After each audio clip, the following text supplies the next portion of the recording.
Hey folks, my name is Ted Bost. I'm a licensed therapist in Idaho and Utah. And today I want to talk to you a little bit about Gottman's Four Horsemen of the Apocalypse. This is research done by the Gottman Institute. They're kind of the gold standard for couples counseling. And the Four Horsemen are four different behaviors that couples should be aware of because of their detrimental effect in romantic relationships. The four behaviors are defensiveness, stonewalling, criticism, and contempt. Defensiveness is pretty straightforward, right? Do you give people the benefit of the doubt? Do you take things personally? If you think people are perpetually against you, then being defensive might be something to look at. Next is stonewalling, and stonewalling is when we shut down, we give someone the cold shoulder.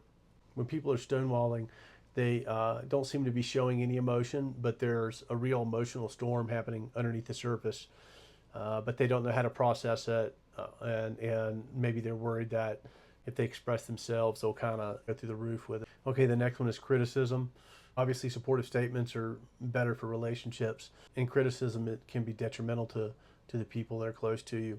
I think the Gottman Institute says a 4-to-1 or 5-to-1 ratio of positive or negative interactions is important for a healthy relationship, meaning that I have 4 positive interactions for every 1 negative interaction, or 5 positive interactions for every 1 negative interaction.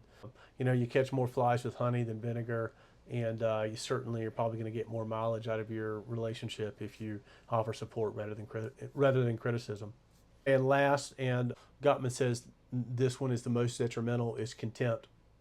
And contempt is not so much a behavior, it's a belief system. And it's when one partner believes that they're better than the other partner. And this gets complicated because, human beings can change behaviors. Behavior change is hard, but it's certainly doable, and people do it all the times. But changing our belief systems is typically the most difficult thing for a human being to shift. It's not impossible. People do it. But a relationship is supposed to be based upon mutual appreciation and respect, and it's supposed to be reciprocal. And if one person fundamentally believes that they're better than the other person, you can obviously see how that creates some issues to it. Folks, I hope this is helpful. Don't hesitate to reach out, or you can go to shoulderseasoncounseling.com for more information. Take care, everybody.